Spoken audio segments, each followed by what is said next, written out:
Today's reaction is about the plane crash that recently happened in This never Korea should have happened. Jeju just Air Flight recently. 2216 was moments away from landing when something went terribly wrong. The pilot declared Mayday and said they hit a bird. Moments later, the aircraft landed on the runway with the landing gear and flaps still retracted. Mm-hmm. It seemed Which like we they would be knew. fine, but they were going too fast and they went off the end of the runway and crashed, killing almost everyone on board. This was a horrific tragedy, and there are a lot of questions that still need to be answered. And that's why we're going to focus on the facts and the truth about what really happened. I'm Hoover, and welcome to your pilot debrief. By the way, most of these videos that I ever react to come up as recommended, so I've never seen it before. Just to FYI. I want to start by taking a moment to remember the lives that were lost in this terrible disaster. I know that the family and friends of the victims are desperately searching for answers, and it's hard to imagine having these to guys have been endure the upset loss with of a loved one over the holidays, especially when the it's due agency to an doing the unexpected investigation tragedy too, and such the as airline. this, and my heart and prayers go out to them. Jeju Air Flight 2216 was supposed to be a routine domestic flight from Bangkok, Thailand to the Muan International Airport in South Korea. The total flight time was about 4 hours and 30 minutes, and the Bad. aircraft being flown was a Boeing 737 800. Now, the 737 is a very popular twin engine medium range commercial airliner. I only say that's not bad because normally I thought that flight time would have been a little bit shorter, but I guess 4 hours isn't the too much of a issue either. It was There. being operated by 2 pilots and 4 flight attendants and was carrying 175 passengers. It's important to understand that the 737 800, which is part of the next generation series of 737 aircraft, is not the same as the Boeing 737 MAX that was grounded from March 2019 until December 2020 after 346 people died in 2 separate crashes that took place within 5 months of each other. If you haven't heard of Jeju Air before, they're a low-cost airline in South Korea with an excellent safety record that has been operating for 19 years, and this is the first fatal crash in the history of the airline. Wow, that's Unfortunately, good. it's now the deadliest aviation tragedy to take place on South Korean soil, and the second deadliest in South Korean history, the first being Korean Air Flight 801 that crashed in Guam in 1997, Wow. killing 224 Jeez. people on board. According to initial reports, the captain of the flight had been an employee of Jeju Air since 2019, and he had over 6,800 hours of experience, while Really the first good. officer had over 1,600 hours. Okay. Regardless of the number of flight hours they had, the investigation will look at their training history, they'll do toxicology tests, but more importantly, they need to find out how well the pilots worked together in the cockpit and whether there were any crew resource management issues, also known as CRM, that Just because the co-pilot had, or the first officer had less hours, does that mean they've flown before together? could have affected what It happened could during have. the I mean, flight. I don't know.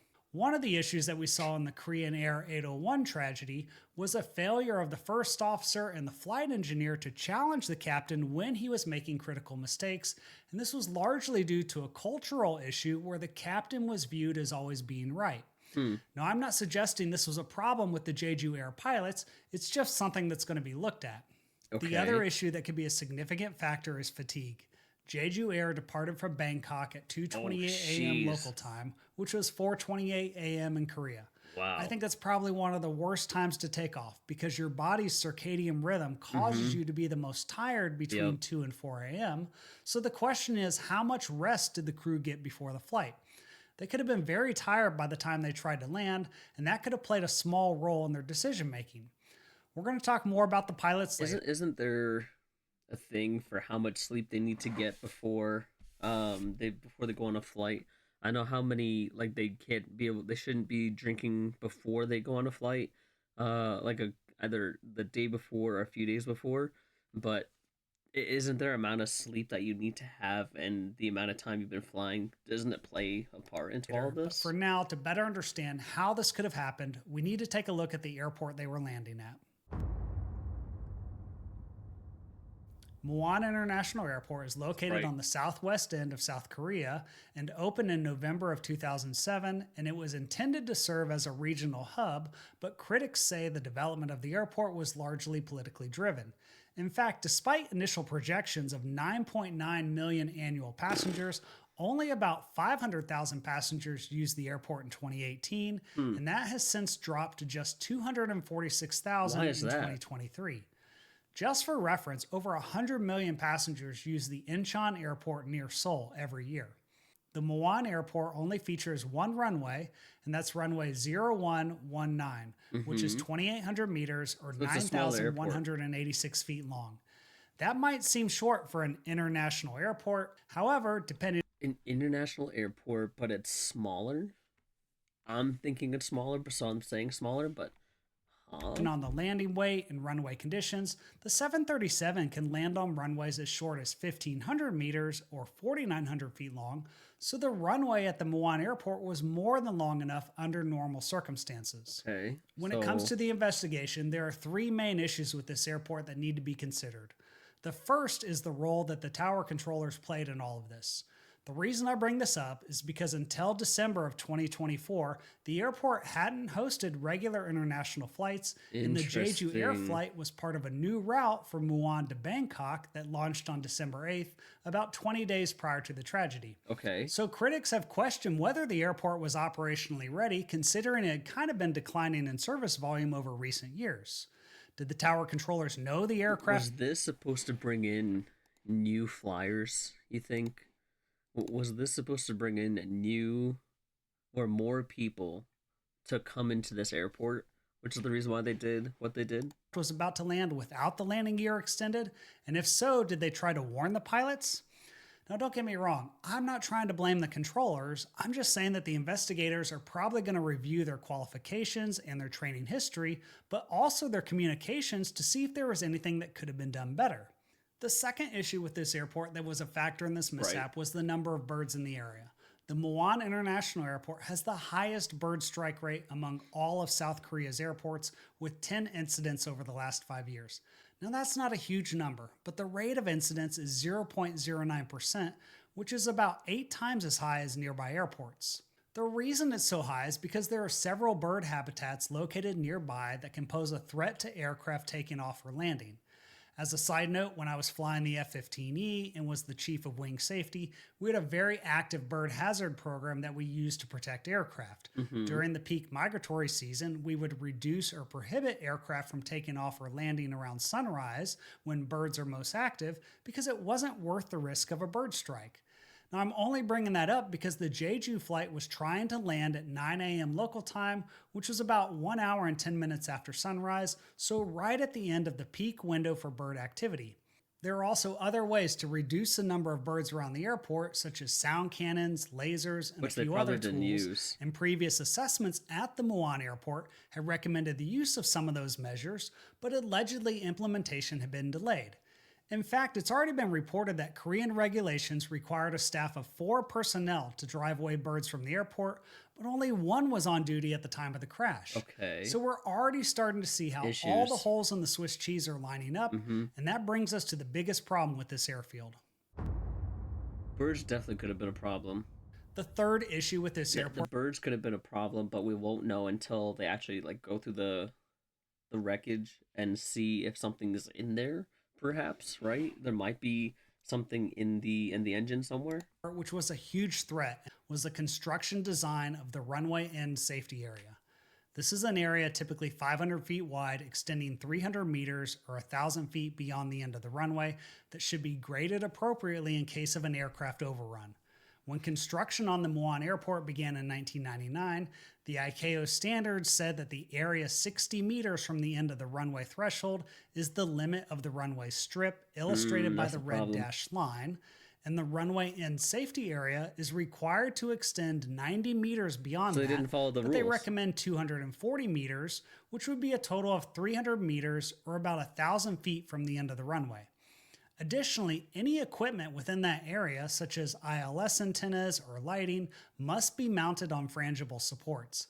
That means they're going to break off or give way if they're struck by an aircraft.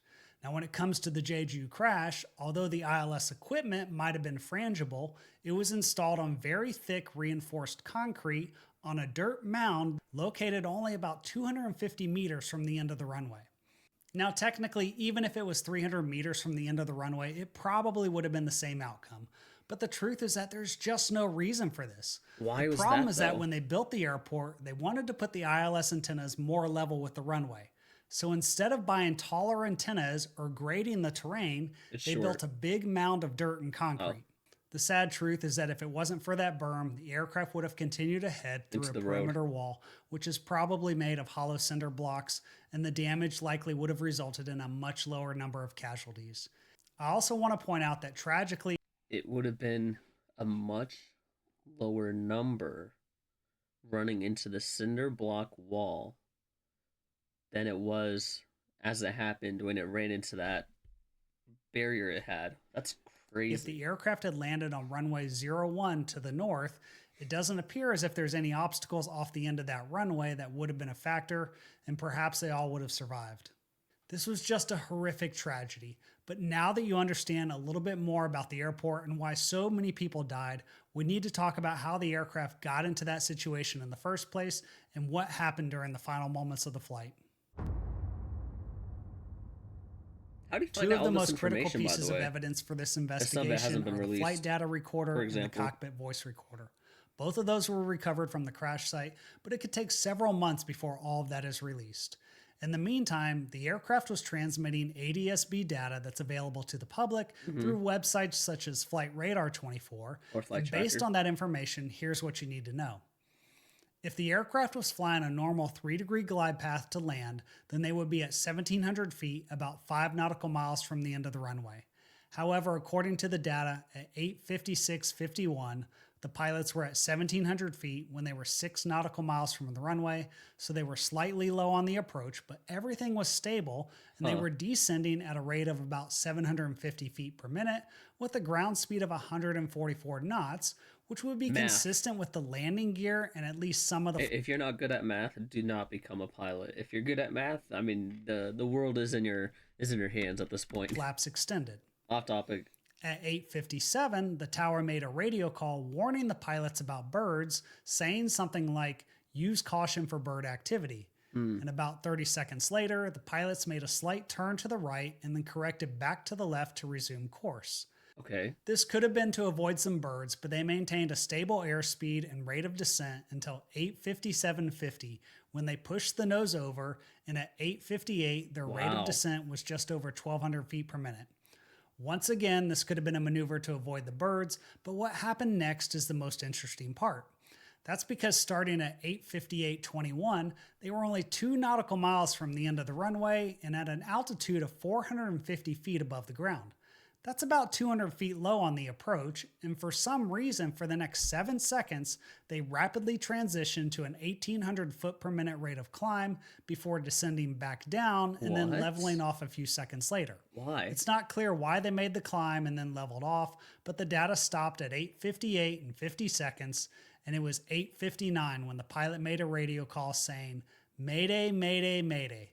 Bird I was gonna say, did they hit a bird? strike, bird strike, bird strike, go around." That's the only thing I could think of as the reason why they This dipped. video shows Jeju Air on final approach to runway 01, and you can see the moment that a compressor stall happens, which was most likely caused by a bird. And you can see the moment that a compressor stall happens, which was most Yeah, likely there's that runway little- 01. there's a little You can see the poof moment that a right compressor stall happens, there. which was most likely caused It's by so a bird going minuscule. through the engine, disrupting the airflow. However, it's really important to understand that the bird And it strike could have spurts. happened earlier, and this isn't necessarily a video of the bird strike. In this other angle of the Yeah. footage, if you zoom in on the compressor stall, it looks like the flaps are at least partially extended, Yeah. and it seems like the landing gear is already retracted, but it's not possible to tell that for sure. Yeah, I can't tell. Now, I know that when people saw this video, there was a hard to lot tell. of focus on the right engine, but you also need to keep in mind that the left engine and other parts of the aircraft could have been damaged because of the bird strike, and we're just not able to see it in the video. In fact, one of the reasons why the ADS-B data could have stopped is due to an electrical surge or failure, which is something else the pilots might have had to deal with. Either way, aircraft engines are designed to be able to withstand a bird strike. And even if that right engine was severely damaged and stopped producing thrust, the 737 is more than capable of flying on just one engine. Another point worth bringing up is that if you're configured So is it possible that the pilot has never? I mean, you never want a pilot to experience something like this, but he didn't know how, like any training he might have gone through. He never went through a training where if something were to happen, he didn't know how to control it, perhaps. And I'm not putting blame, shame, whatever. I'm just To land and fly in a asking a stable question. approach and you have a bird strike, then in most cases, the safest thing to do is to continue straight ahead and land. That's because you don't know what kind of damage the birds have done to the gear and Mm-hmm. flaps, so if you try to raise those during a go around, you could be making the problem worse. Now, I'm not saying this to question anything the pilots did in this scenario. None of us were there. He must We have been a don't know what pilot happened himself, or what they right? saw. At some point, But this I think guy. it's important to talk about some of these possibilities so we know what the investigation is going to look for in this tragedy. If we go back to the data, I think maybe this rapid change in vertical speed could have been the result of the pilots initiating a go around before they hit any birds. I obviously don't know that for sure, but that would explain why the landing gear looks like it's retracted in the video, and that could also be the reason why they didn't land on runway 01. They Interesting. just weren't in a safe position to do so. Yeah. In fact, it wasn't until about 30 seconds after this maneuver that the pilot called Mayday and reported a bird strike. And the plane crashed into the berm at 9:03, just 4 minutes later. And that brings us to the landing. According to the Korean news, the Has any pilots of this offset the information runway been to the released? west and made a right-hand turn to By the circle way? back and land on runway 19.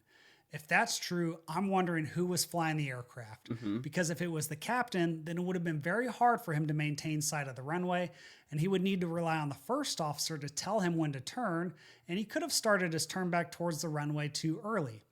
The reason this is important is because it could help explain why this approach was so rushed and how they ended up high and fast. The landing itself was caught on camera from two different angles. In this Okay, first so a little video, the wobbly. aircraft is seen making a relatively stable approach to the runway. However, because the It's landing clean gear and still. flaps are retracted, they're going very fast. Then they hit the In ground. fact, the no-flap landing speed of the 737 is around 200 knots, which is about 55 knots faster than normal. Another problem is that without the gear and flaps, you have a lot less drag on the aircraft, so when the pilot flares, there's nothing to slow them down, and they floated in ground effect and didn't actually touch down until about 1,200 meters, or almost 4,000 feet down the runway, jeez. which is almost halfway down the runway. Yeah. Now, if you're wondering why the landing gear and the flaps aren't down, so is everyone else. That's because the 737 has a very redundant hydraulic system that supplies the hydraulic power necessary for the gear and flaps.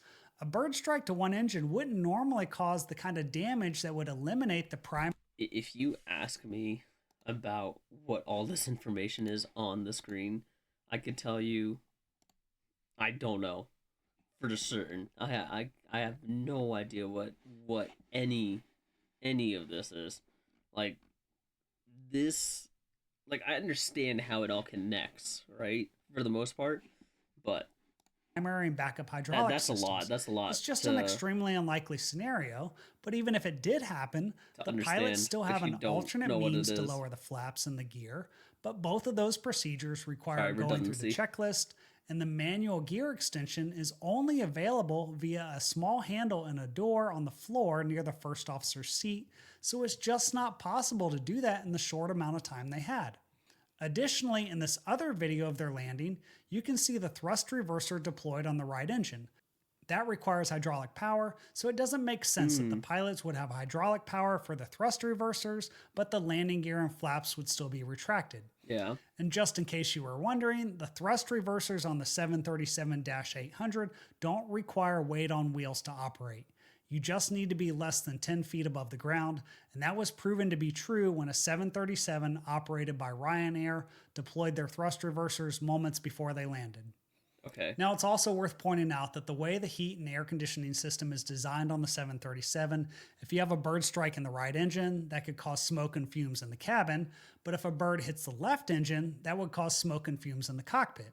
Huh. And this is something else the investigation will Weird. need to take a look That's at, because if crazy you have that smoke it in would the do like cockpit, that. you're doing everything you can to land as quickly as possible.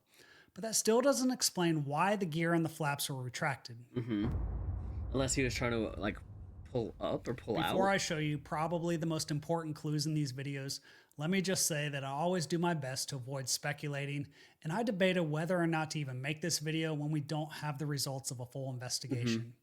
However, I know people are searching for answers, and I hope you found value in this as I've tried to be respectful while presenting things in a way that highlights the areas the investigation will focus on. If we go back to the first video, you can see that it looks like there's a slight yaw to the left as the Yep. aircraft is descending to land, Mm-hmm. which would indicate that perhaps the right engine is still producing some thrust, but maybe the left one isn't. Also, So what's was it? interesting is that if you look closely, you can see the disturbance of air from the exhaust coming from the right engine, but we don't see that on the left engine, so maybe the left engine wasn't producing any thrust at this point. So when it got hit on the right engine, did it affect the left engine somehow? Right, and instead of like not affecting each other, this time it actually affected one to the other in one way, shape, or form. In the second video, even though the right thrust reverser appears deployed, the left one doesn't. But it's very Huh. hard to tell that for sure, Yeah. so once again, it's not clear if the left engine is working or not. That's why the investigation will need to take a close look at the left engine to determine whether it was operating when they landed. If it wasn't, why not? Was it damaged in the bird strike, or did the pilots panic and accidentally shut down the wrong engine?